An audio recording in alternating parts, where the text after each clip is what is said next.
नमस्कार व्यूअर्स, एक बार फिर से स्वागत है आपका रेडियो द्वारका में। और मेरे साथ सत्यपाल जी और सुनील जी हैं। इनसे आप परिचय हो चुका है अब तक आपका। तो आज जो इस कार्यक्रम में हम विषय लेने जा रहे हैं वो दो चीज़ें हैं कि हाई वोटर टर्नआउट हो, इसके लिए क्या प्रयास किए जा रहे हैं, और दूसरा जो बहुत महत्वपूर्ण है वोटर के पॉइंट ऑफ व्यू से कि जो वोटर है जब वो बूथ पे जाएगा उसको वहाँ पर किस प्रकार की सुविधाएं दी जा रही हैं। तो सत्यपाल जी, सबसे पहले तो आज ये जानना चाहूँगा कि किस तरह के प्रयास किए जा रहे हैं। जी नमस्कार सभी को। जैसा आपने बताया कि वोटर टर्नआउट के लिए क्या प्रयास किए जा रहे हैं, बहुत अच्छा सवाल है सर आपका। इसमें इलेक्शन कमीशन ऑफ इंडिया की तरफ से भरपूर प्रयास किया जा रहा है कि ज़्यादा से ज़्यादा मतदान हो। हमारा प्रयास है कि 100% मतदान किया जाए। अब इसमें हम इलेक्शन कमीशन चाहते हैं कि भाई जो है एक भी वोटर छूटे ना।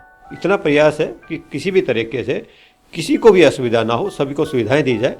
अब इसके लिए इलेक्शन कमीशन ने एक प्रोग्राम चलाया हुआ है स्वीप का। स्वीप यानी कि systematic voter education and electoral participation programme है, जिसके तहत मतदाताओं को जागरूक करने के लिए भरपूर प्रयास किए जा रहे हैं कि ज़्यादा से ज़्यादा मतदान कैसे किया जा सके और इसके क्या क्या फ़ायदे हैं।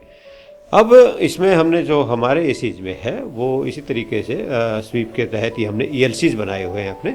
ELCs यानी कि इलेक्ट्रल लिटरेसी क्लब है, जो इसमें हम स्कूल्स लेते हैं। तो हमारे पास में अभी हमारे जो विधानसभा के 78 स्कूल इसके अंदर हैं, और 3 यूनिवर्सिटीज़ और एक कॉलेज और 2 और इंस्टीट्यूट्स हैं, जिसके अंदर हम ये अपने प्रोग्राम ELCs के चलाते हैं। अब इसमें क्या क्या तरीके हो सकते हैं, तो उसके लिए हमारी जो है स्वीप की टीम है जो मतदाताओं तक पहुंच करके, जैसे मतदाता जमघट लगा करके, चुनाव पे चर्चा करके, नुक्कड़ नाटक के माध्यम से, वॉकाथॉन करके, और डोर टू डोर अवेयरनेस की जाती है। वॉकाथॉन का मैंने बता ही दिया। तो इस तरह से हम जो है जा कर के लोगों को अवेयर करते हैं। और ख़ास तौर से हमारे जो युवा वोटर्स हैं, क्योंकि अभी हम जब जा रहे थे तो हमने देखा कि इस दौरान कि काफ़ी सारे मतदाता, हमारे जो युवा मतदाता है, वो उनका नाम ही नहीं है वोटर लिस्ट में। तो ये एक मतलब आज के युग में बेहद ही हमारे लिए मतलब जो है अभी कि मतलब नाम नहीं होना, एक युवा मतदाता का जागरूक नहीं होना अपने आप में एक दर्शाता है कि हमें इसमें कितना और प्रयास करने की आवश्यकता है।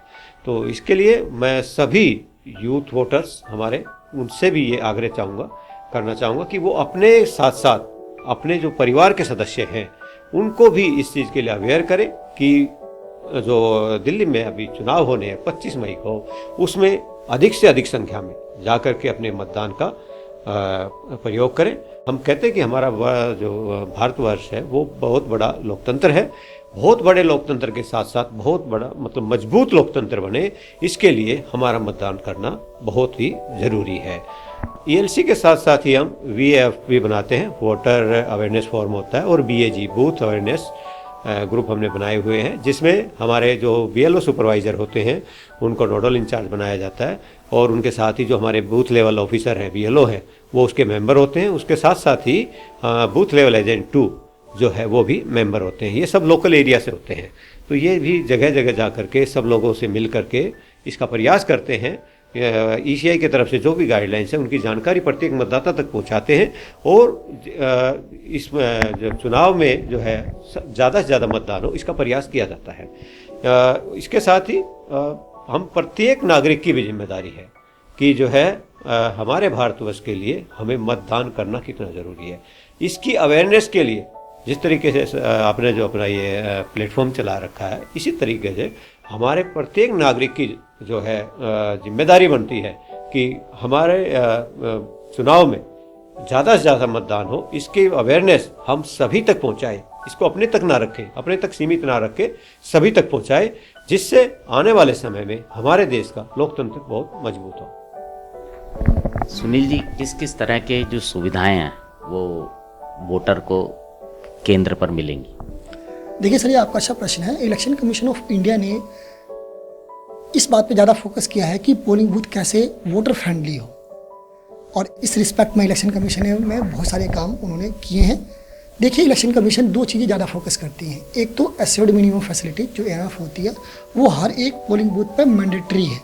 मैंडेटरी मतलब ये है कि ये सारी जो फैसिलिटीज़ तो पोलिंग बूथ पर होनी चाहिए। इसके अलावा इलेक्शन कमीशन यही फोकस करती है कि हर एक पोलिंग बूथ पे एक्सटेंडेड मिनिमम फैसिलिटीज़ भी होनी चाहिए, ठीक है ना। अब एक्सटेंडेड मिनिमम फैसिलिटीज़ में जैसे पेयजल की व्यवस्था उस पर होती है पोलिंग बूथ पे। जो हमारे सीनियर सिटीजन या PWD वोटर हैं उनके लिए जो है व्हील चेयर्स की व्यवस्था होती है। साथ ही साथ जो है जो हमारे PWD वोटर हैं उनके लिए रैंप की व्यवस्था वहाँ पर होती है। साथ ही साथ जो है पोलिंग बूथ पे शैडो एरिया यानी एक वेटिंग हॉल टाइप का बनाया जाता है, यदि चूँकि अभी इलेक्शन 25 मई को होनी है और दिल्ली के अंदर वैसे भी गर्मी ज़्यादा है, तो उसके लिए इलेक्शन कमीशन ऑफ इंडिया ने शैडो की व्यवस्था की है। इसके अलावा इलेक्शन कमीशन ऑफ इंडिया ने जो है हर एक बूथ पर एक वोटर असिस्टेंट बूथ भी लगा रखी है, जिसमें यदि किसी वोटर को कोई समस्या होती है खासकर मतदान को लेकर के, तो उस वोटर असिस्टेंट बूथ पर जाकर के जो है वो अपनी समस्याओं का समाधान करवा सकते हैं। इलेक्शन कमीशन ने जो है एडिशनली वॉलंटियर्स जो है वो हर एक पोलिंग बूथ पर प्रोवाइड किए हैं ताकि मतदाता को जो है वो ज़्यादा से ज़्यादा सुविधाएं प्रोवाइड करवाई जा सके। केवल यही चीज़ नहीं, इलेक्शन कमीशन ऑफ इंडिया ने जो है एक्सेसिबल टॉयलेट्स की व्यवस्था की है खासकर हमारे PWD वोटर के लिए कि टॉयलेट्स जो है वो एक्सेसिबल होना चाहिए, ठीक है। पोलिंग बूथ भी जो है वो भी एक्सेसिबल होना चाहिए कि यदि कोई PWD वोटर आए तो उसकी जो है एंट्री और एग्जिट इसकी व्यवस्था पूरी तरीके से अच्छी तरीके से की गई है।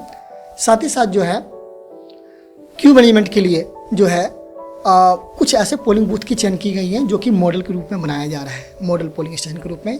साथ ही साथ जो महिला मतदाताएं हैं उन मतदाताओं को जागरूक करने के लिए या फिर उनको ज़्यादा बढ़ावा देने के लिए कि किस तरीके से आप जो है मतलब आपको वोटर पोलिंग बूथ पर जाकर के वोटिंग कास्ट करनी है, इसके लिए पिंक बूथ की भी व्यवस्था की गई है।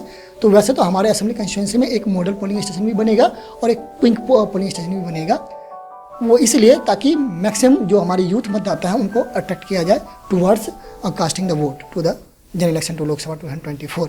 तो इसके लिए मॉडल पोलिंग व्यवस्था की गई, जहाँ पर वहाँ पर हर एक टाइप की सुविधाएँ होंगी।